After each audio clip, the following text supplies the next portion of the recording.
2006, I was saying goodbye to a friend at a rail station in Cambridge, UK, and as I helped her onto the car with her bags, I gave her a kiss and a hug goodbye. And as I stepped back to get off, the automatic closing doors closed on the bottom corner of my coat and got trapped. I tried everything to pull it free, but nothing happened. As the engine started to rev up on the train, I figured at this point that I wasn't going to make it. I thought, this is it, I'm going to die. The train pulled out at great speed. I lost my footing and was dragged along the platform, and then eventually between the edge of the platform and the speeding train itself. And then I was sucked under the wheels. I was thrown around relentlessly. It was like being thrown into a dark, aggressive, violent machine. It was extremely painful and terrifying. But by a miracle, I survived. The paramedics arrived really quick, jumped on the track, started cutting through my clothes. They got me in an ambulance and I was in hospital half an hour later. And when I arrived, there was a whole team of medics waiting for me. As the surgeons fought to save me, I left my body. I left the drama of the hospital, the pain and the agony that I'd just been through. I was now in a warm, dark, but comfortable space. I didn't know where I was. I tried to get my bearings, and as I looked around me, I was suddenly greeted by these orbs of colour, orbs of light that were slowly pulsating all around me. Colours of reds, golds, ambers, greens. And I figured at this stage that I hadn't made it. I figured I must be dead. But you know what? I didn't resist it. I didn't try to fight it. It's not like I wanted to die, but I felt protected, so I was okay. Then I decided to check on the wounds that my body had received from the accident.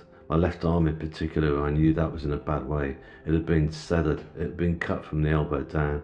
But as I looked over, everything was in place. My whole body was just fine. There wasn't even a single scratch or bruise or cut, nothing, and no pain.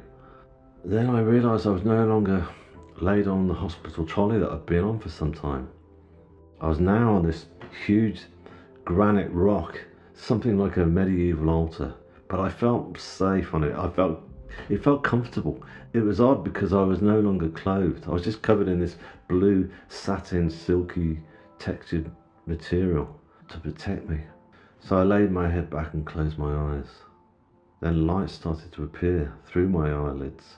And as I looked up into the darkness, there were 3 symmetrical grids of white light coming in towards me. The light was so bright that normally with the human eye, you wouldn't be able to look into it. But in this realm, it was possible. In fact, I couldn't take my gaze away because there was a healing force coming from this light that was so hypnotic. And I felt the energy of this light was just covering the whole of my body, as if to heal all the trauma that my body had just been through in the accident. So I lay back and closed my eyes yet again and just kind of bathed in this healing energy. And as time went on, I felt the presence of somebody near me. I felt somebody had arrived. So I lifted my head and I looked, and there stood at my feet was this beautiful androgynous being wearing a very simple contemporary black t-shirt with this white blonde hair, but this skin that was glowing from within. It was radiating light that was just so amazing. In this realm there was no sound, only telepathy. And as I looked at this person, I figured that I'd known this person for a long time, throughout my whole life and beyond. And I said out loud, I know you, don't I? Who are you? Who are you? Where do I know you from? And he or she just gave me this knowing smile. And I was being told, you are safe, you are protected. So I laid back my head and closed my eyes, feeling safe in the presence of this being of light. Then I became aware of 2 people either side of me. So I opened my eyes again, and to my right there was a girl with dark skin and long brown hair in a simple dress, whereas the girl to my left was wearing a more traditional outfit. She was either Asian Indian, American Indian, or maybe Brazilian in appearance. But they both had their hands slowly hovering over my body, They were healing me, but the healing energy that was coming from their hands was different. This was one of unconditional love that seemed to be going beneath the surface. They were healing the wounds to my soul. They were healing all the injuries and the hurt that I had over the years that we all carry with us. You know, the baggage, as we call it. That baggage was being taken off me bit by bit. It felt like they were peeling off all the layers and getting down to the pure essence of my soul. It was like they were giving my soul a chance to breathe and to flower. I felt myself open up to the universe. I felt universal energy coming through their hands. It was tremendous. It was so liberating. I'd never felt this in the whole of my life. And everything started to make sense. Everything was clear that my whole life had been thwarted by concerns about the past. I was so focused on the past. I was so focused on past mistakes, past opportunities that I thought I'd missed, or I was concerned about the future, where my life was going to go, because my life at this point, up until the accident, was in a mess. I was broke, I was running out of money, but suddenly it didn't matter, you know. There was no sense of worrying about the past or the future, because I suddenly realized that in this realm, that time did not exist. Time was irrelevant. The only thing that really mattered was the present moment. Then I started to think about my family, because they turned up at the hospital. They were upset, they were traumatized by the whole thing. You know, my mum was in tears, I remember. But when I thought about them now, it wasn't like me of old. Me of old would have been feeling guilt and shame, like it was all my fault that this had happened. All that had gone. All I felt was just pure love for them. That was the only concern I had, was love. So I tried to ease my way over the side of this huge rock, hoping to see my family. But as I looked down, I couldn't see them at all. Instead, I was looking at this incredible sight. It was an awesome waterfall of stars. It was incredible. It was like something the size of Niagara Falls, let's say. But instead of millions of tons of water falling over the edge, it was billions of stars sparkling and shining, shooting stars just falling down, cutting through one galaxy into another. And as my eyes focused, I was seeing colours, nebulas forming. I was looking into infinity. I realised that now I was no longer in what I figured to be a small, warm, darkened space. I was in the universe itself, and I felt the presence of that universe. I felt the energy of that universe moving forward, and I was moving forward with it. I was part of the universe. We all are, and that was the moment of realisation. Again, a moment of telepathy.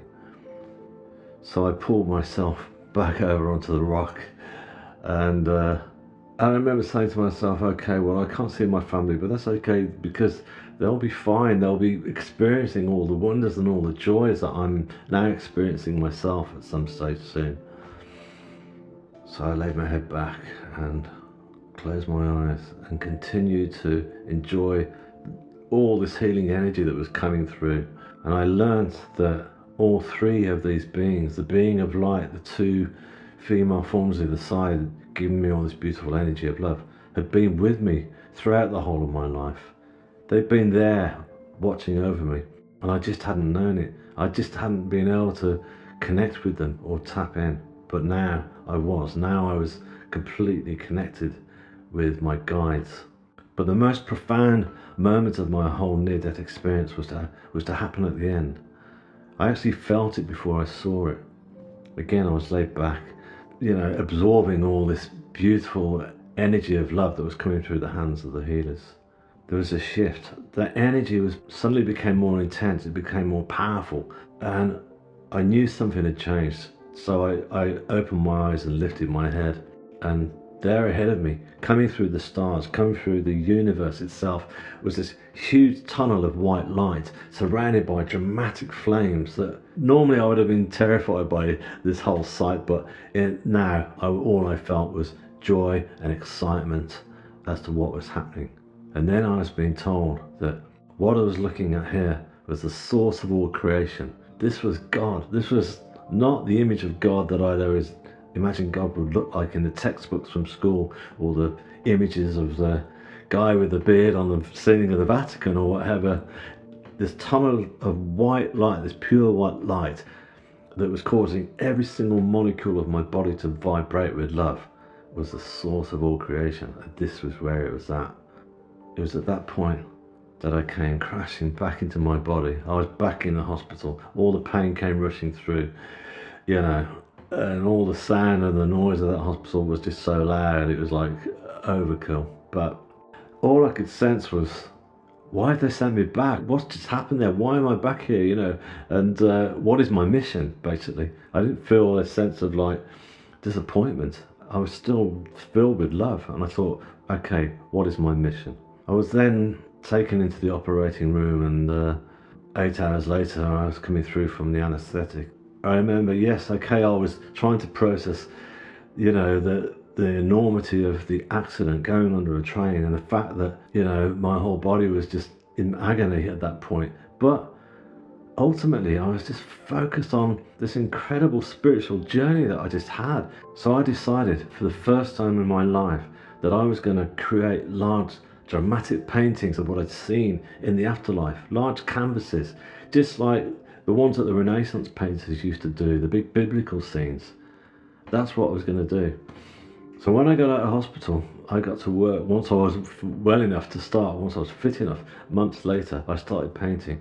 Yes, I was apprehensive at first because I didn't want to get this wrong, but as soon as I started to create the first painting, I knew that I was being helped. I felt like I was still attached to that other realm. They were giving me like a crash course on how to apply paint to a canvas, how to create flesh tones of light, and all those things. I was then inspired to start writing music to tell my story. I was inspired to start writing classical music for orchestra with no formal training, and in fact to this day I can still not read or write a single note of music. And I realised this is all happening because I'd continued to be in that space. I continued to stay in the present moment and let go of the past, to let go of the future, and realise that neither of those things exist anymore, and the only important thing is being in the present moment. Once you allow that, then you find peace. Then you find that you can hear your inner voice, your true authentic self, and what you're meant to be doing.